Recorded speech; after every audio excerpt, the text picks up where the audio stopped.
The trade relationship between the United States and India has always been complex, marked by both opportunities and disputes. One of the primary issues that led to heightened tensions during the Trump administration was the persistent trade imbalance between the two nations and the lack of equitable market access for American companies in India. The U.S. viewed this imbalance as unsustainable, and Trump, with his America First policy, made it a top priority to renegotiate trade terms with countries he believed were taking advantage of the U.S., India included.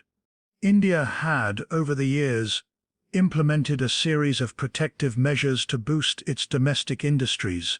These included high import tariffs, stringent regulations, and non-tariff barriers, all of which made it difficult for foreign companies, particularly American ones, to compete fairly in the Indian market. For instance, India imposed a 50% import duty on Harley-Davidson motorcycles, a move that became symbolic of the broader protectionist approach. Trump repeatedly referenced this in public speeches, pointing out the hypocrisy of India charging such high tariffs while the U.S. imposed minimal duties on Indian goods. His administration believed that such policies created an uneven playing field where Indian exporters benefited from access to the lucrative U.S. market, but American companies were held back by Indian restrictions. The trade imbalance was a central concern.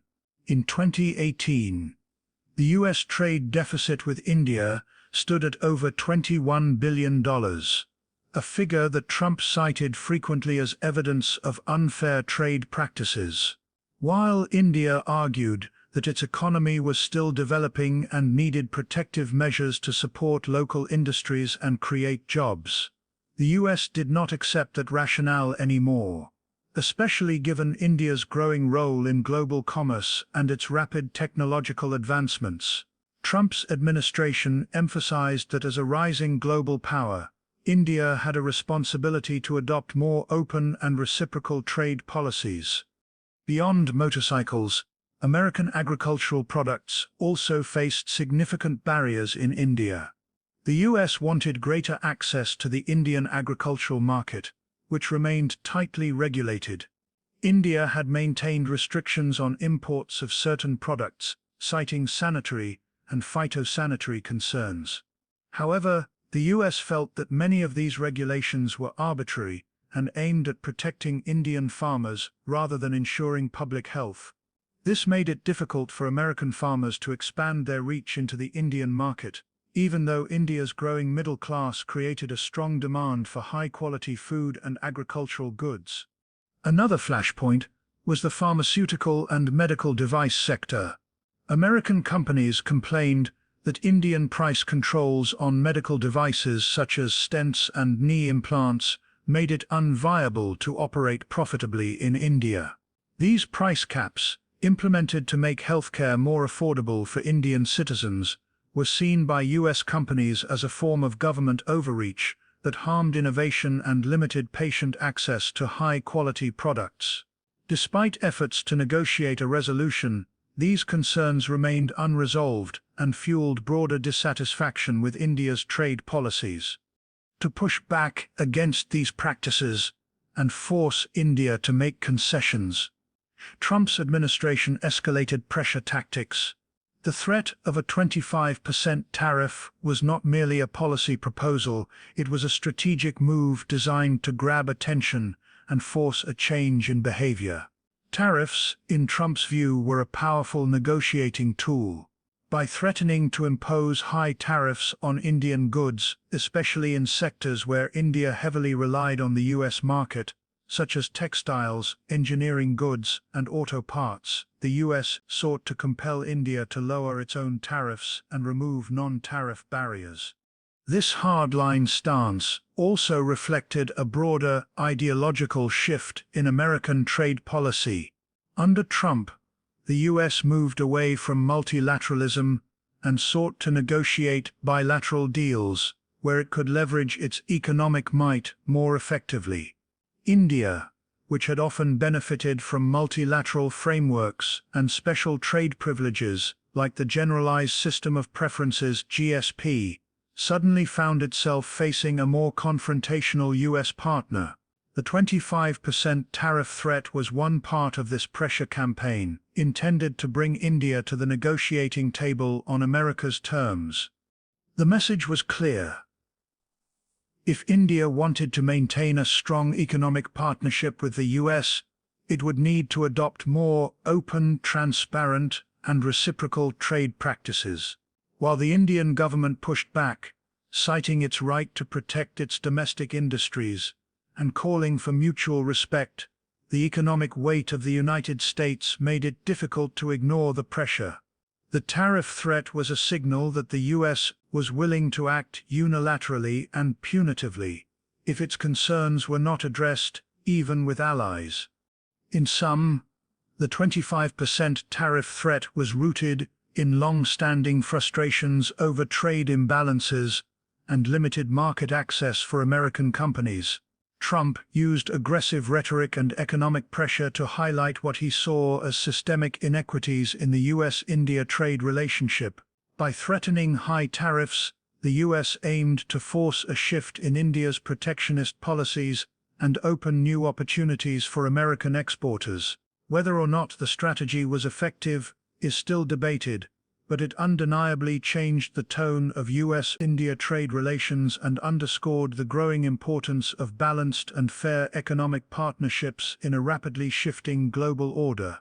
India's evolving digital and data policies have increasingly become a point of friction with the United States, particularly under the Trump administration, which was highly protective of American tech giants.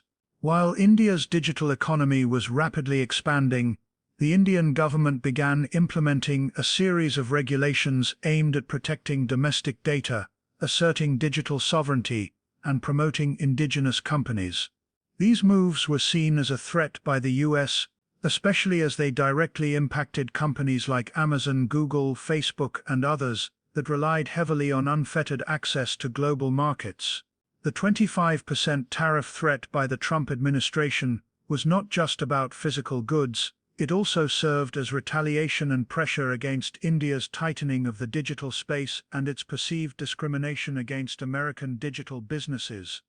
One of the biggest sticking points was India's push for data localization.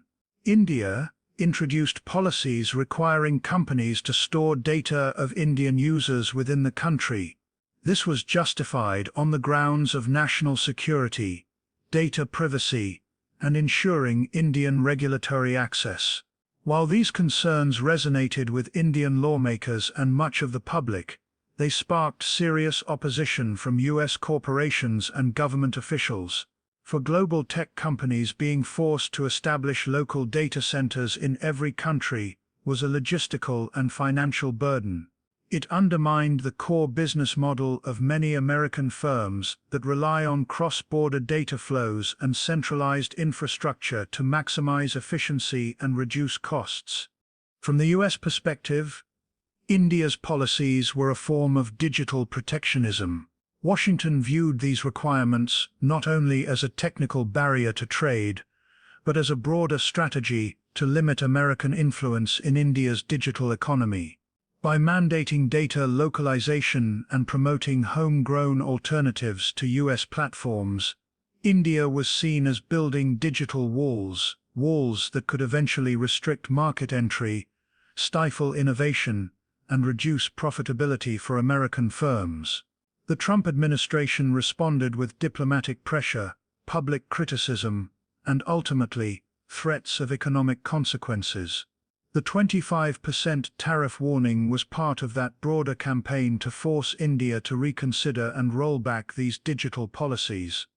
Another major irritant was India's equalization levy, commonly referred to as the Google tax.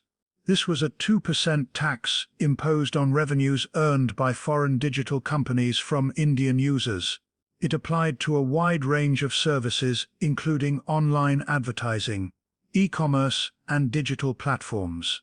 American companies, which dominate these sectors, were disproportionately affected. The Trump administration argued that the tax unfairly targeted US-based firms and amounted to discriminatory taxation. It was viewed not only as a financial burden, but also as a precedent that could encourage other countries to impose similar levies, threatening the global digital business model. While India insisted that the tax was aimed at ensuring fair taxation in the digital era, the US saw it as yet another example of India seeking to extract revenue from American companies while protecting its own. The Office of the United States Trade Representative USTR even launched an investigation into India's digital tax regime, calling it unreasonable and burdensome. This investigation laid the groundwork for retaliatory measures, including the imposition of tariffs. Though the tax amount seemed small in isolation, the symbolic value was significant. It signaled India's willingness to challenge American tech dominance and set its own rules for the digital economy. At the same time, India's Atmanirbhar Bharat, or Self-Reliant India initiative, was making headlines. This campaign, launched during the COVID-19 pandemic, encouraged domestic production and reduced dependence on foreign companies. In the digital realm, this translated into greater support for Indian startups, stricter scrutiny of foreign investments, especially from China, and calls for homegrown alternatives to global platforms. This sentiment also impacted US firms, as India appeared to be favoring local companies through regulations, funding, and policy incentives. The United States feared that these moves would create an uneven competitive landscape that systematically disadvantaged American companies. Furthermore, India began imposing restrictions and delays on approval processes for foreign tech investments and products. These included sudden changes to e-commerce rules, new data sharing requirements, and limitations on flash sales and private labels, all of which directly affected Amazon and Walmart-owned Flipkart. US officials and corporate leaders saw this as a shifting regulatory environment designed to erode their market share and benefit Indian competitors. From Washington's perspective, these weren't just policy changes, they were a coordinated effort to curb US economic influence in a strategic sector. In this context, the Trump administration saw tariffs as an effective bargaining chip. By threatening high tariffs on Indian exports, the US hoped to gain leverage and force India to scale back some of its digital regulations. Tariffs, in Trump's view, were not just about punishing a country but about compelling it to make concessions. The idea was simple: if India wanted to maintain its lucrative trade surplus and continued access to the US market, it would need to align more closely with American expectations regarding digital trade, taxation, and investment. The broader concern for the US was the precedent India was setting. As one of the largest and fastest-growing digital markets in the world, India's policies had a ripple effect.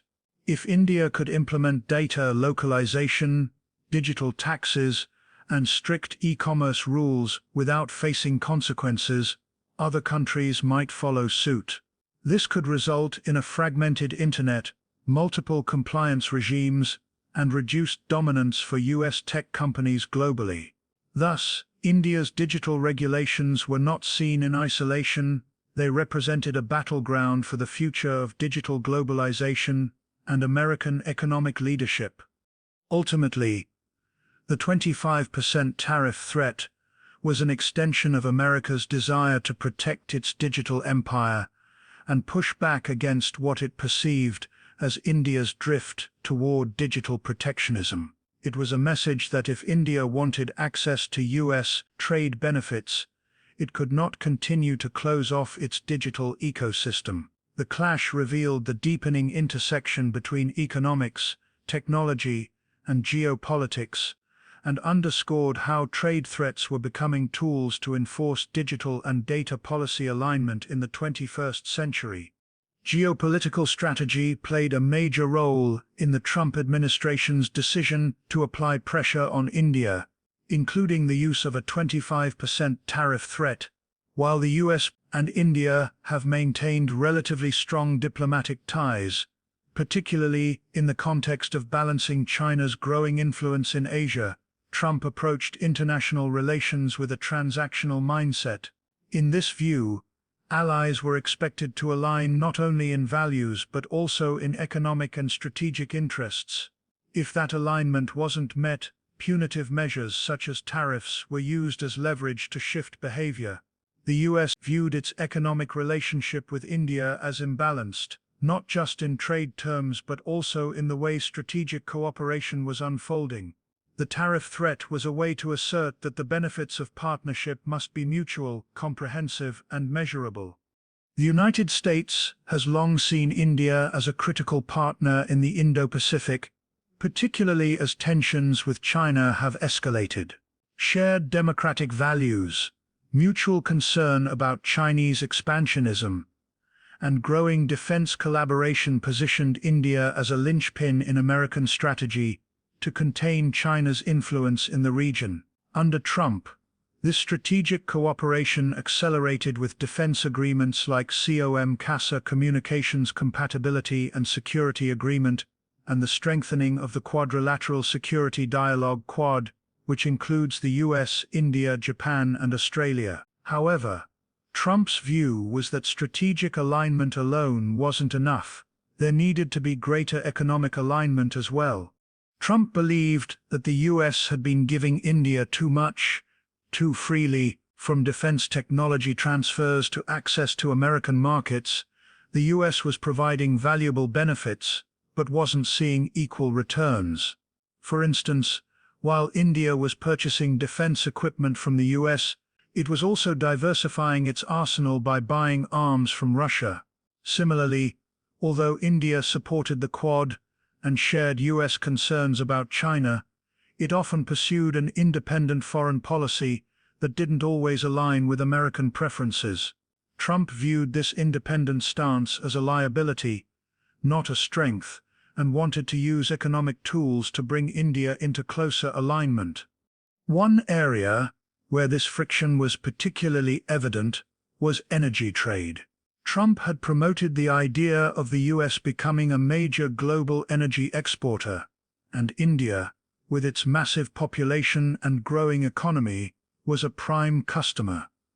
The US began exporting liquefied natural gas (LNG) and crude oil to India, and these exports increased substantially. However, India also continued purchasing discounted oil from other countries, including Iran and Venezuela, nations that the US had placed under heavy sanctions. Trump expected India to demonstrate loyalty by aligning with US sanctions regimes and increasing energy purchases from American sources, often at higher costs. When that didn't happen to the extent desired, the administration viewed it as a lack of commitment to the strategic partnership. Another point of contention was India's defense relationship with Russia. The US had imposed sanctions on countries purchasing military equipment from Moscow. Under the Countering America's Adversaries Through Sanctions Act, CAAT, India's decision to go ahead with the S-400 missile defense system deal with Russia was a major irritant. Although some within the US establishment advocated for waivers, Trump saw India's insistence on buying Russian weapons as undermining American efforts to isolate Russia geopolitically. This created a contradiction in the US-India strategic partnership. How could India be considered a frontline ally in countering authoritarian regimes if it continued doing major defense deals with one of them? Trump's use of tariffs was deeply tied to his belief in using economic power as leverage to achieve broader geopolitical goals. In the case of India, the tariff threat was meant to serve a dual purpose: correct the trade imbalance and compel India to make strategic choices that more clearly aligned with US interests. It was a way of saying that continued economic access to the American market came with expectations not just of fair trade, but also of foreign policy alignment. This approach, though controversial, was consistent with Trump's treatment of other allies, including NATO members and partners like South Korea and Japan. The underlying message was that the US was willing to penalize even its partners if they did not contribute proportionally to the relationship. In India's case, this meant more defense purchases from the US, the stricter adherence to American sanctions policy, deeper energy trade, and less engagement with geopolitical rivals. The 25% tariff threat functioned as a warning: align more closely with Washington's vision of global order or face economic consequences. Furthermore, this tactic reflected a growing belief within US policy circles that economic tools could be just as effective as military ones in reshaping alliances. By applying economic pressure, the US hoped to influence India's policy choices without resorting to diplomatic confrontation or military escalation. Tariffs became a stand-in for more traditional forms of coercion, a way to project power and demand concessions in an interconnected world.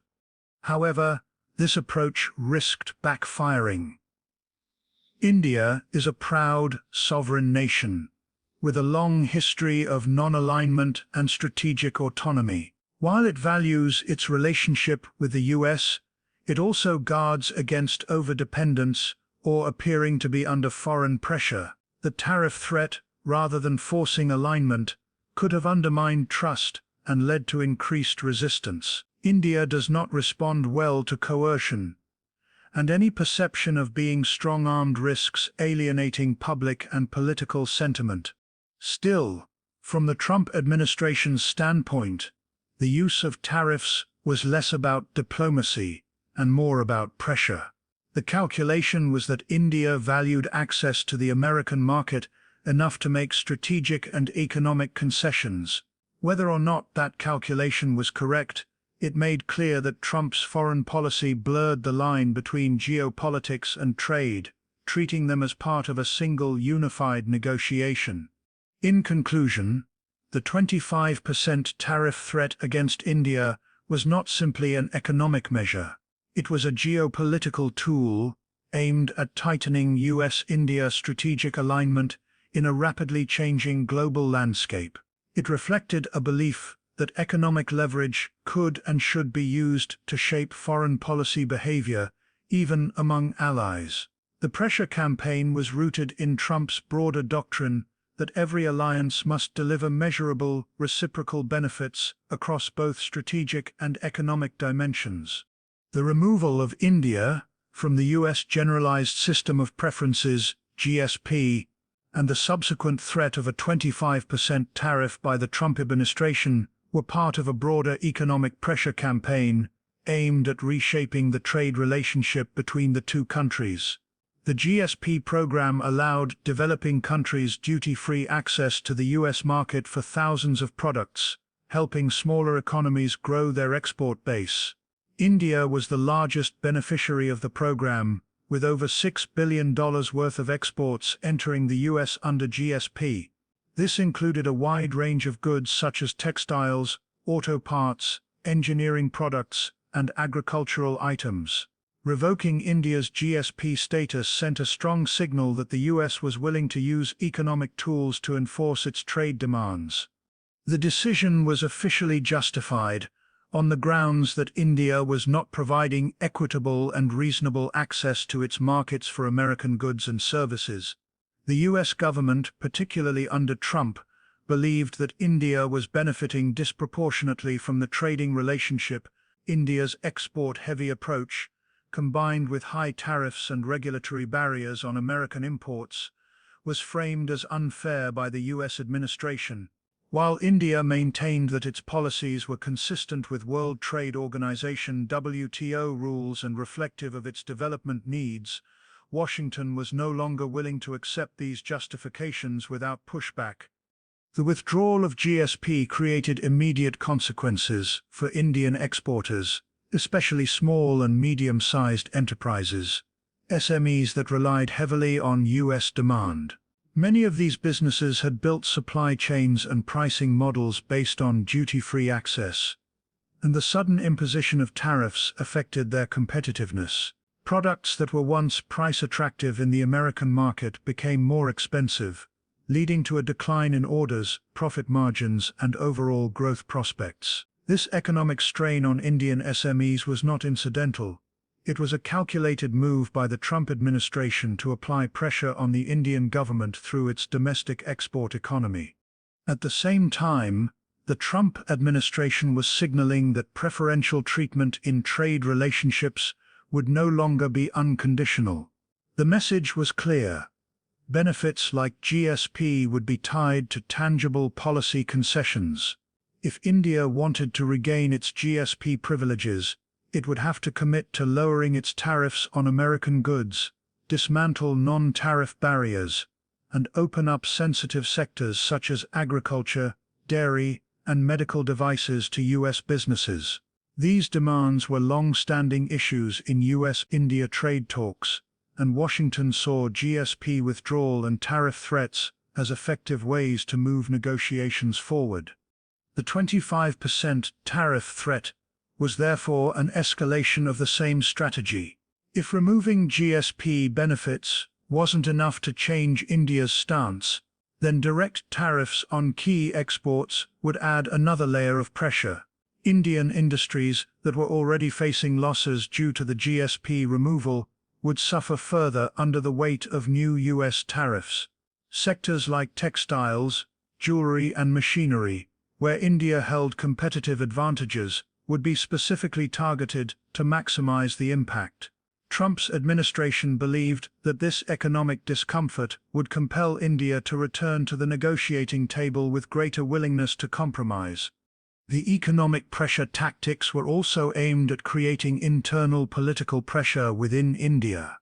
As the Indian government was preparing for elections and trying to maintain economic stability, any disruption in export-led growth could translate into dissatisfaction among business owners, traders, and laborers, many of whom formed important voter bases.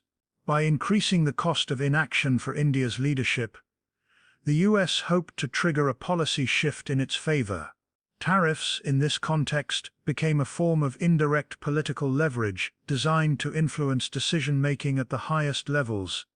Additionally, this strategy reflected a broader shift in how the U.S. viewed developing countries like India. Under Trump, there was increasing skepticism about granting preferential treatment to nations that were rapidly modernizing and expanding their influence. India, with its massive tech industry, growing defense budget and space program, was seen not as a traditional developing country, but as an emerging global power that should engage in fully reciprocal trade arrangements. The old rules, where India received trade benefits designed for low-income economies, no longer aligned with America's evolving view of fairness and competitiveness. Despite these aggressive tactics, India remained cautious in its response. While it expressed disappointment over the GSP withdrawal and opposed the tariff threats, it did not immediately capitulate to U.S. demands. Indian officials emphasized that any trade agreement must be balanced and protect domestic interests. They pointed out that opening markets unconditionally could harm vulnerable sectors such as dairy and agriculture, where millions of livelihoods were at stake. At the same time, India sought to de-escalate tensions by keeping communication channels open and engaging in quiet negotiations. The situation also exposed the limitations of tariff-based diplomacy. While tariffs can impose short-term economic pain, they do not always guarantee strategic or policy victories. In India's case, the government chose resilience and gradual reform over quick capitulation. It explored alternative markets, boosted its internal manufacturing agenda, and worked to reduce dependence on any single trade partner. The loss of GSP and the threat of higher tariffs became a wake-up call, pushing India to re-evaluate its export strategy and focus more on self-reliance and regional trade integration. In the end, the 25% tariff threat was part of a layered economic strategy rooted in the belief that pressure and penalties could yield results. By withdrawing GSP and threatening further action, the Trump administration aimed to disrupt India's economic comfort zone and force structural concessions. This approach may have had some success in highlighting U.S. frustrations and resetting the terms of engagement, but it also strained bilateral trust. The broader lesson was clear: in a world where trade and geopolitics are increasingly intertwined, economic pressure may yield attention, but not always the cooperation or alignment it seeks.